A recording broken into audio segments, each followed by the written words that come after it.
Bismillahirrahmanirrahim. Iyyaka na'budu wa iyyaka nasta'in. Excellency, President Xi Jinping, esteemed world leaders, distinguished participants, ladies and gentlemen. It is my privilege to speak at the second Belt and Road Forum for International Cooperation. I congratulate President Xi Jinping and the government of People's Republic of China for organizing this important event. As the Belt and Road transforms from vision into reality, this gathering of partners and friends affords a useful platform for taking stock and setting the agenda. In a world of geopolitical uncertainty, of rising inequality and barriers to trade, the BRI offers a model of collaboration, partnership, connectivity, and shared prosperity. Ladies and gentlemen, BRI marks a new and distinct phase in the onward march of nations of the world along the path of globalization. The presence of so many world leaders today is a proof that we choose hope over despair and cooperation over confrontation.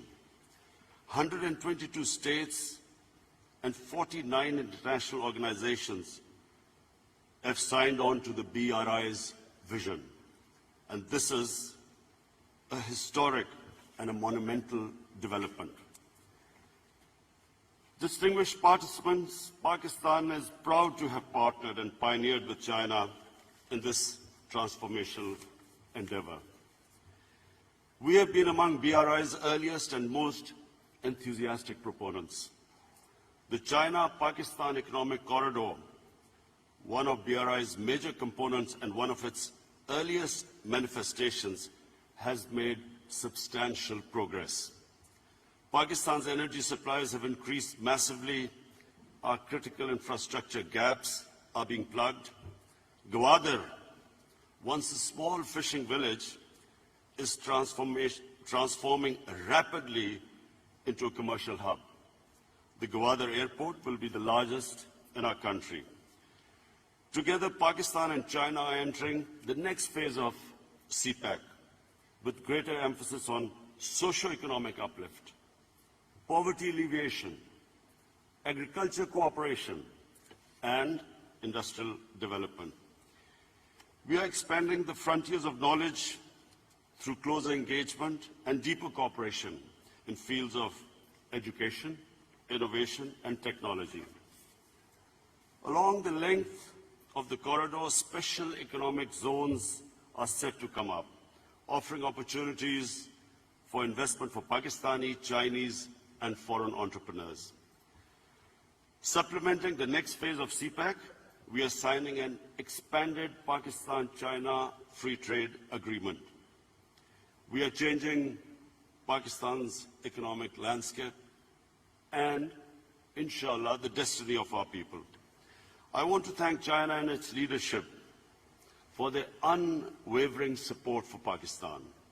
Our deep-rooted friendship, partnership, and brotherhood with China remains strong, resilient, and unbreakable, standing tall in the face of every challenge.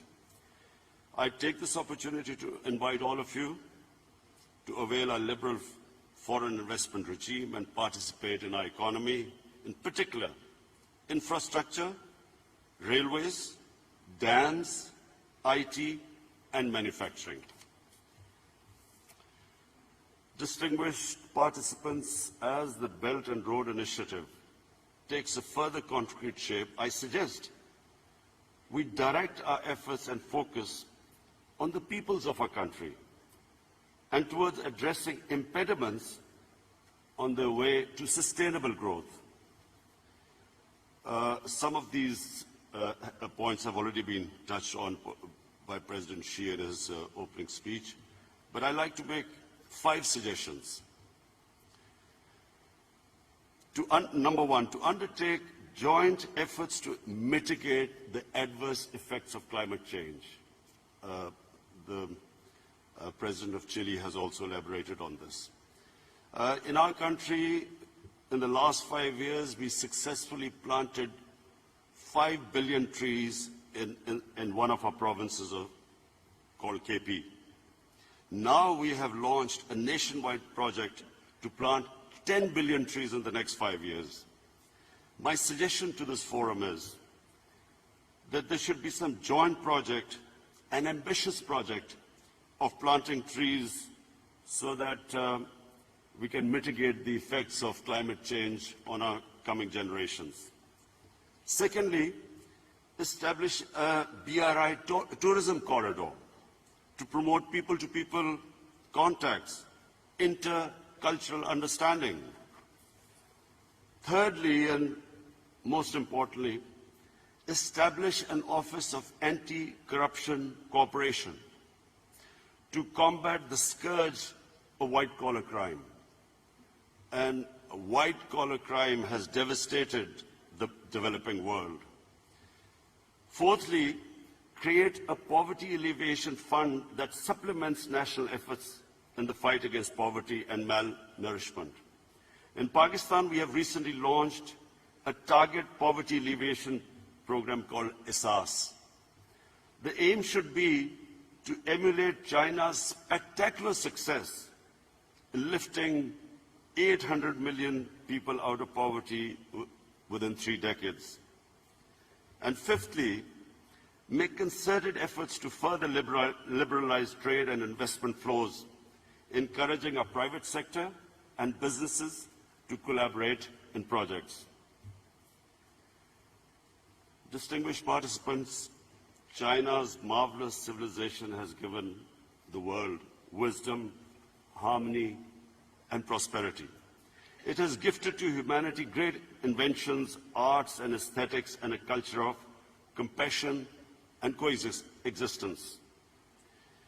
And again, President Xi's references to the ocean and the rivers, I quote a Chinese proverb, "The ocean is vast because it rejects no rivers." Pakistan will continue to work on the basis of mutual respect and equal opportunity with China and other BRI partners for a better future of our people. Pakistan will partner all those who share the vision of a peaceful and prosperous world. We will work together to realize a future of hope and happiness. Thank you.